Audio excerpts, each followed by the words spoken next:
Good day everyone, my name is Hannah Shulamit Gabagot from English 2-1 and I will be discussing today stories of great adventure, Daedalus and Icarus. But before we formally start, let's have a quick game. You just have to guess the name of the characters I will be showing. And you have here blue letters which I provided. And you have to pause the video and guess it on your own. So let's start with the first two people. I think you already know who are these two people because they are the main characters we will be focusing for today. So the first one, I think you already know the answer. Right, he is Daedalus. So the next one is, let's see, he is Icarus. So for our next two people, I think you already know again the answer. He is King Minos. For our next, let's see, she is Pasiphae or Queen Pasiphae. And you will know later on who are these people or are they related to Daedalus and Icarus. So for our last two characters, I will be giving you a clue. He is an ML character. So for those who plays ML, I think you already know the answer. So let's see. Minotaur. For our last character, so let's see. He is Theseus. Okay, thank you for participating with our simple activity. Good morning again everyone and welcome with Greek mythology, the stories of great adventure, Daedalus and Icarus. Are you excited to get to know the characters I've shown you earlier? So let's start. The first one, his name came from the word skilled worker because he is famous, because he is an architect, is also a famous inventor because of his invention, of course, and he is also a master craftsman. And he is also the one who invented the legendary labyrinth or the maze wherein the Minotaur was imprisoned. And also, he is also a parent of Icarus. Yes, he is a father of Icarus, whose invention led to his son's fall. And you will know later on what's the story behind that. Let's appreciate the inventions. In carpentry tools, he invented the axe, the plumb line, the drill, and the glue. And in art and statues, the walking post and open eyes and the wooden bowl, which we will be discussing later on. And in engineering, mast and sails for hips, the labyrinth, which is I've mentioned earlier, and the artificial wings that I will be discussing also later on. So the next one is Icarus, the beloved child of Daedalus, entrusted his father's creation, and he called fallen dreamer. And you will know later on why, because he's driven by excitement and ambition. So the next one is King Minos, who is the ruler of Crete. He's the one who influenced the law and governance in Crete because he's the king in that place. He is also the divine son of Zeus, and he is also ruthless by imprisoning Daedalus and Icarus. And you will know the story behind that again later on. So our next character is Queen Pasiphae. She is the wife of King Minos, and she was punished by Poseidon because of what King Minos did. And she gave birth to half human and half wood. Who do you think is that? It is our next character, Minotaur, born from unnatural desire and existed only because of the broken oath. And he was trapped in labyrinth. So our last character is Theseus. He was called a mighty killer because he is the one who volunteered, a brave man who volunteered to kill the half-human and half-bull, which is the Minotaur.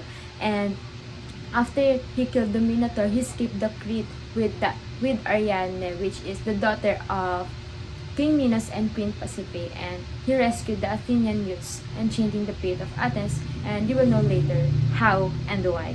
So let's start the story by asking, how did Daedalus came and live in Crete? Because Daedalus originally is from Athens with his nephew Daedalus, which is also his apprentice, and they are known for their excellent craftsmanship. Yes, they are both inventor. And one day, Daedalus came from an idea. He wants to invent a saw, which is, his reference is the jaw of a snake. No? He thinks that it can cut a wood. No? So he invented a saw or lagare. And out of jealousy and ego, Daedalus tried to kill Talos. So pinatay niya siya sa Acropolis. Acropolis means acro, high point, and polis, city. So, highest point of the city. So, Daedalus pushed Talos in that highest point of the city. Now, in some book, Daedalus exiled because some of the people in the Athens saw Daedalus, or he caught an act that he's burying Talos. And in some book, Talos did not die because Athena helped him. He made him a bird, which is called partridge, a small to medium bird, which is who likes to walk and run rather than to fly. But that bird, of course, can fly. The court of Athens decided to exile him, no? and that's why he left Athens and fled to Crete.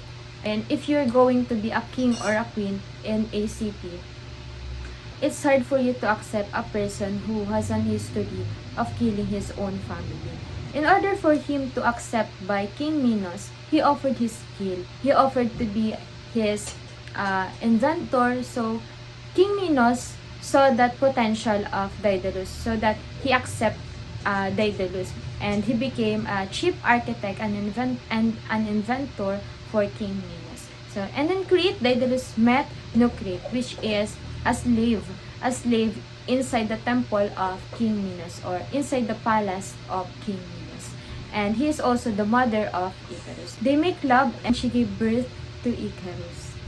One day, King Minos asked Poseidon to grant him a wish, which is to give him a divine gift. For King Minos, that divine gift will just represent that the goddesses still supports him. If Poseidon will grant him or will give him a divine gift, he will return it immediately, and because it's just a sign for him that the goddesses still supports him.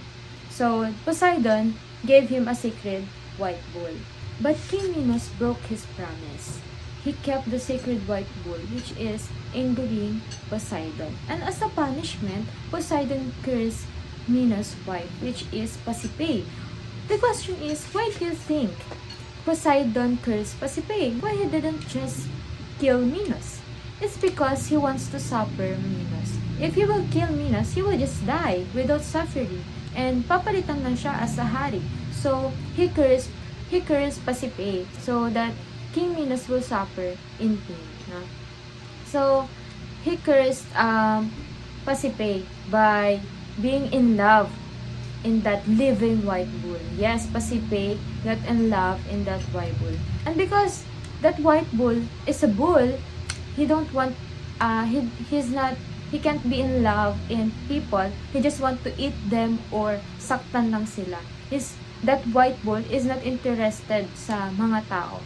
So that out of desperate, Pasiphae asked Daedalus, because again, Daedalus is a famous inventor. So he asked Daedalus for help, and Daedalus helped Pasiphae. He built a wooden bull, and inside that wooden bull, there is Pasiphae. No? Nakatuwad siya dun sa loob ng wooden bull.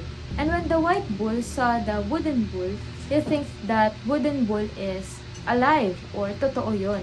So they have sex now, but without knowing that inside that wooden bull there is Pasiphae. And that led to the birth of the Minotaur, who grew aggressive and brought chaos and shame to Minos. And because of that, King Minos ordered Daedalus to build a labyrinth to imprison the Minotaur. In some story, King Minos imprisoned the Minotaur because of his son. His son died in Athens, and he wants to gusto niyang maghigante sa mga Athens. Ipapakain yung mga tao dun sa Minotaur or sa half-woman or half-man, half-bull bilang paghigante sa anak niya na matay sa Athens. And in some stories, it's because it's still his wife's son, no? Kahit na half-bull pa yan, anak pa rin yun ng asawa niya. Kaya ikukulong lang niya, hindi niya papatay. And yeah, and the Minotaur was imprisoned because Daedalus built a maze or a labyrinth wherein the Minotaur will be locked in. And every 9 years, King Minos will fed the Minotaur by giving 7 young men and 7 young women, which came from Athens. Yes. Kinukuha niya yung mga tao sa Athens kasi yun yung pinapakain niya sa half men and half bull. Theseus, the hero of Athens, thinks that hindi na to pwede, hindi na to okay, hindi na okay yung nangyayari. Yung mga kababayan niya is inaalay dun sa Minotaur or sa half man half bull without nang wala naman silang kasalanan. So he volunteered. He's a brave man. He volunteered, I will kill the Minotaur with Daedalus' help. No, he asked Daedalus' help. So of course, Daedalus is the one who knows the way in and the way out of that maze because he's the one who invented that maze or the labyrinth. And with the help of Ariadne, Ariadne is in love with Theseus. So she gave him a thread or mahabang sinulid, and Theseus tinali niya yun sa entrance, and then while walking inside that maze, yun yung magiging way niya palabas once na napatay na niya yung Minotaur. And yeah, he killed the Minotaur and he found his way out of the labyrinth because of the thread given by Ariadne. So this is where Daedalus and Icarus came in.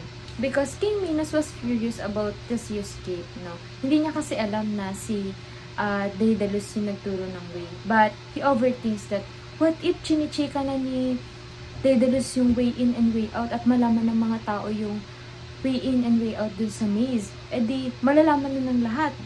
So, hindi na siya magiging secret na place wherein pwede ka magkulong ng mga tao or ng ganyan, ng half man, half bull. That's why he imprisoned Daedalus and his son Icarus in a tower on an island, no? He locked them up, no? Sila na yung tumulong, sila pa yung nakulong. And he forgot that Daedalus is an inventor, a smart or an intelligent inventor. So Daedalus invented 2 pairs of wings. Daedalus said, King Minos can control the sea. King Minos can control the land.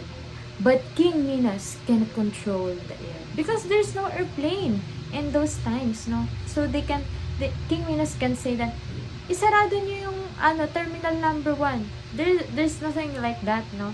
So Daedalus think of an idea na kung hindi tayo makakatakas sa tubig, kung hindi tayo makakatakas sa land, tatakas tayo gamit ang hangin. He said to his son, Icarus, the feathers that will be falling in the sand, pick them up and we will be making 2 wings. And he made 2 pairs of wings na gawa sa feathers and sa wax, bees wax. Before escaping that place, Daedalus warned Icarus.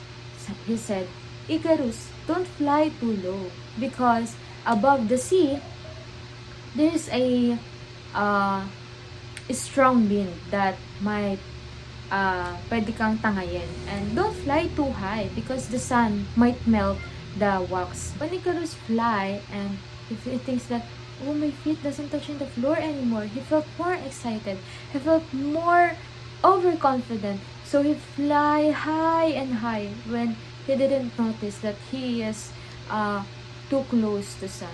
And when he looked down and find his father, he can't find his father anymore. The feathers of Icarus' wings gradually falling down, and the wax is gradually melting out. That's why Icarus fell into the sea and died. Daedalus land safe, and he came back where Icarus died, and pinangalanan niya yung island of Icania.